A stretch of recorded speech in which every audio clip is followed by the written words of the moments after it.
Ok, je présente la partie portant sur les avantages d'interculturalité dans les principes de l'enseignement et de l'apprentissage du cadre didactique des sciences. Alors, cet audio, c'est pour essayer de vous montrer un tout petit peu ce que j'ai préparé. Comme ma connexion est très mauvaise, j'espère que ça va aller. J'ai publié normalement le PDF déjà sur le forum et ça devrait aller.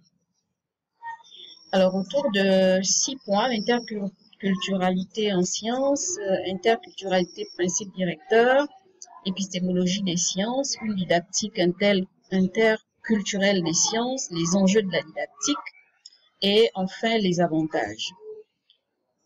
En termes de contexte, ici, il y a l'observation d'une réalité complexe. Quand on parle d'interculturalité, on voit notamment une dualité. Interaction entre les cultures et puis le terme étant polysémique, il y a une diversité d'angles d'approche et qui peut amener jusqu'à des affrontements.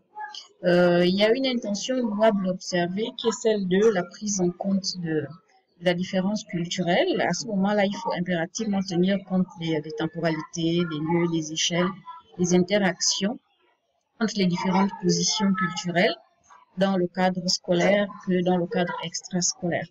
Le contexte historique montre que c'est surtout autour des années 70 que les gouvernements ou que les États se sont occupés de faire de l'interculturalité à partir des cas des immigrés un contexte d'enseignement, un contexte d'encadrement.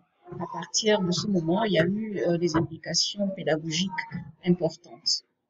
Alors, les principes directeurs, ce sont ceux qui sont soutenus par l'UNESCO, notamment en ce qui concerne ici la Déclaration universelle des droits de l'homme, qui soutient que l'éducation doit viser un plein épanouissement de la personnalité humaine et le renforcement du respect des droits de l'homme et des libertés fondamentales.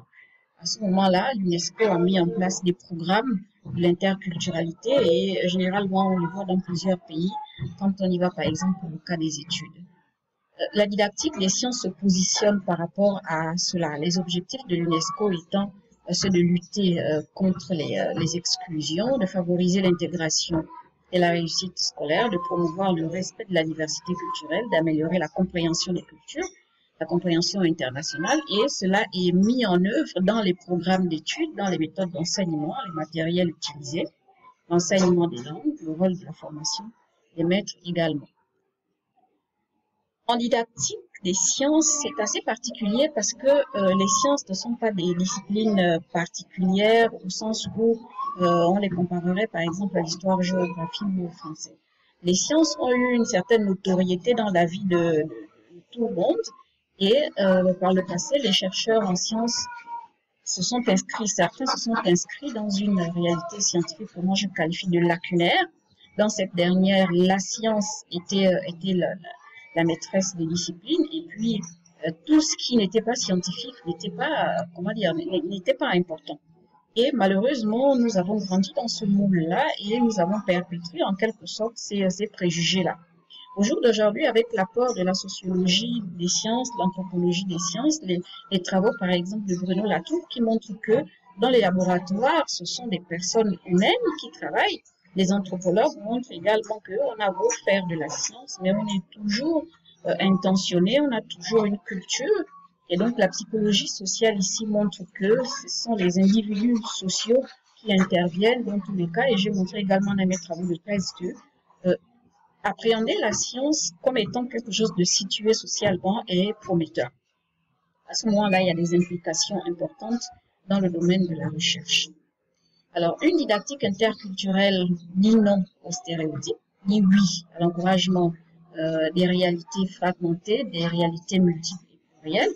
Alors, tient compte de la dimension verbale et non verbale de la culture, tient compte du langage comme étant outil fondamental de la socialisation et de l'intégration, considère que les apprenants ont un certain potentiel à développer des compétences, les attitudes, les valeurs, et considère que l'individu, c'est une partie d'un tout qui est chargé culturellement et tient compte des interactions comme étant un milieu d'apprentissage et de formation. Il y a des enjeux à cela. Un des enjeux ici, c'est le rôle majeur de l'enseignant, c'est-à-dire que ici, le statut de l'enseignant change. Il passe de l'agent de domination à un agent passeur de culture. Pour revenir là-dessus sur les discussions. Il y a l'enjeu de la formation initiale également. On demande de plus en plus aux enseignants, aux formateurs de développer une compétence culturelle et on verra que cette compétence culturelle est associée à une compétence communicative, comme le dit Reynald Legendre. L'autre enjeu est celui d'aider les apprenants à développer une compétence interculturelle. Il va être question de considérer que toutes leurs productions sont très importantes dans leur vie et préparer ainsi les élèves donc à la nécessité de coopérer avec les personnes des diverses origines.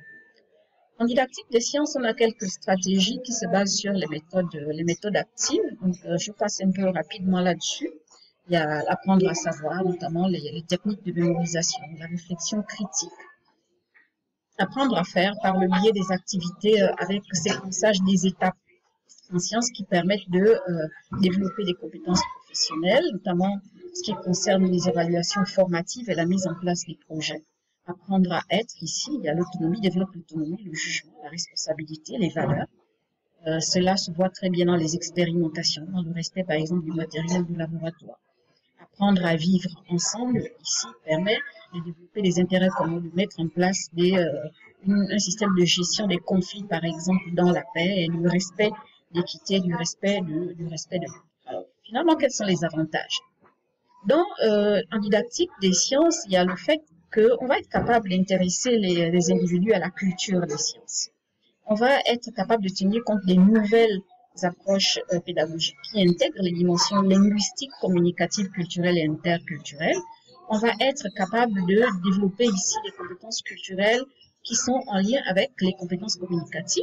On va profiter du contexte plurilingue, on va dynamiser ici l'enseignement et développer un regard neuf et un esprit critique au regard de tout ce qui entoure le contexte d'enseignement et l'apprentissage. Et la didactique devient dans ce cas-là un facteur d'évolution. Voilà, merci.